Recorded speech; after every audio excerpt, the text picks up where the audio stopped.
I've shared plenty of tonguing drills in this series, but I'm not certain that there's been a staccato one as yet. Let's fix that.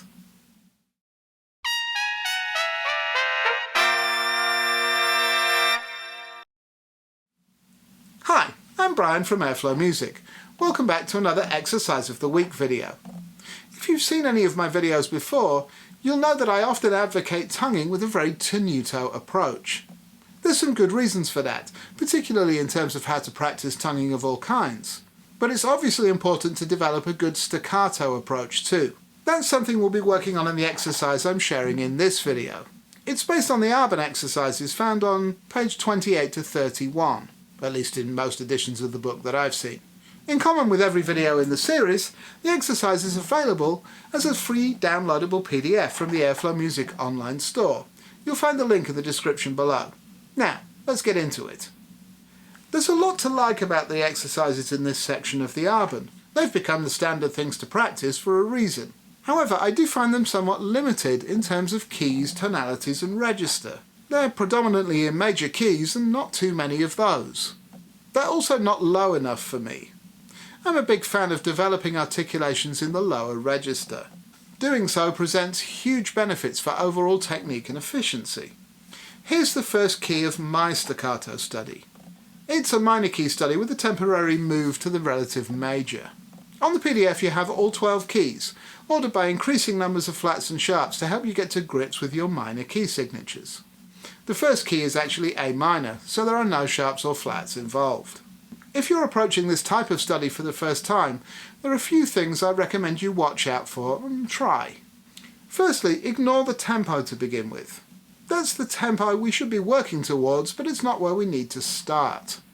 Begin by playing through as much of it as you can, as slowly and as out of time as necessary to get through it. Do try to observe the difference between the quarter, 8th and 16th notes, but don't worry unduly about playing in time. We'll get there. That first run through should give you an idea of what you're up against. Let's see what we can do to make it as easy as possible. Now I'd like you to try and slowly play through it, but at a fairly even tempo. However, we're going to start out slurred. Don't worry about tonguing anything at all.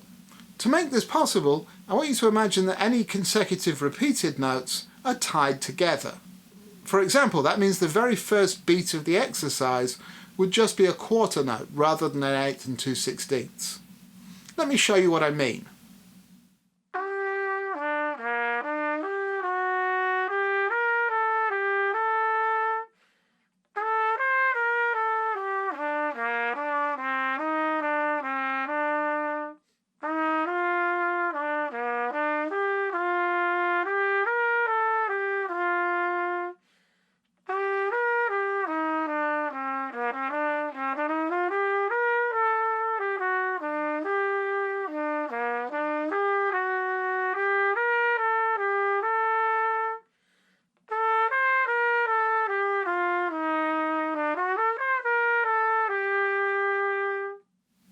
Make sense? I hope you understand what it is I'm doing there. By slurring through the shape of the phrases, I'm working on finding the smoothest path through them. Now we're going to go in the other direction.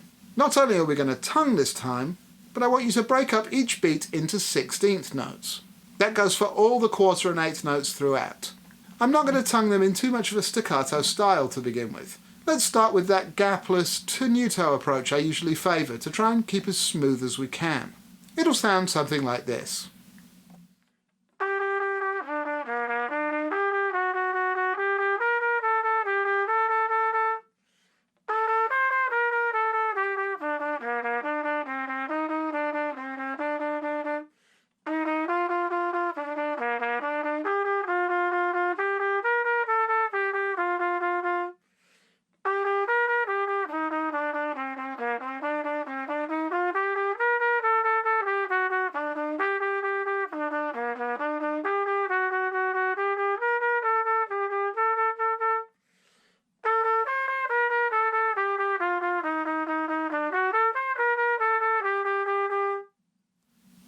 Okay, do you see what I was going for? Tonguing through the subdivision in each beat helps us to understand how to count out the rhythm.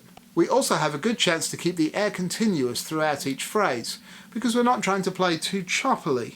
as we usually tend to when we're trying to play something staccato for the first time. Now let's try to play through tongue with the written rhythms, but still playing tenuto, gently tonguing each note but not leaving gaps between them except at the rests. That goes like this.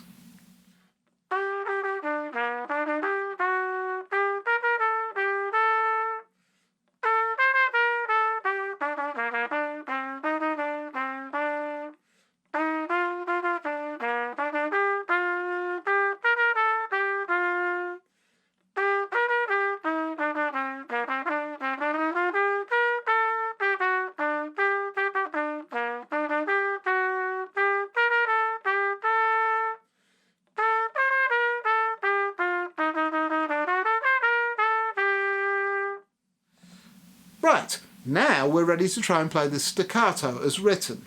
For this exercise we're treating all the 8th and 16th notes as staccato, but all the quarter notes as long. It just sounds more musical that way. Remember that the tongue really doesn't do anything different compared to playing tenuto, except that we let it block the airstream a little longer between notes. Let's try it.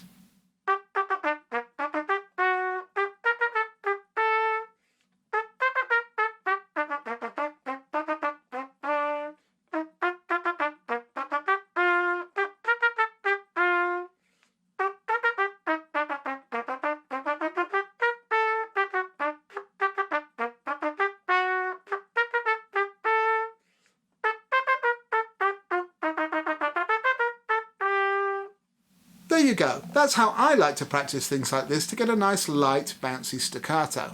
If you haven't already, please download the free PDF at the link below and try it for yourself.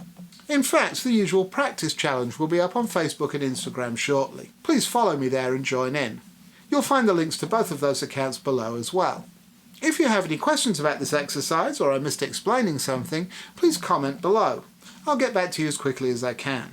Also, if you'd like to request an area of technique I can address in another exercise of the week, or you'd like to suggest any topic for me to make a video about, I'd love to hear from you. All the exercises in this series are available for free download. However, if you'd like to acknowledge the work that goes into making these videos, you also have the option to name your own price and contribute a few dollars. Alternatively, while you're over at airflowmusic.com, please check out the new Twisted Technical Studies book, or the other books and merchandise I have on offer.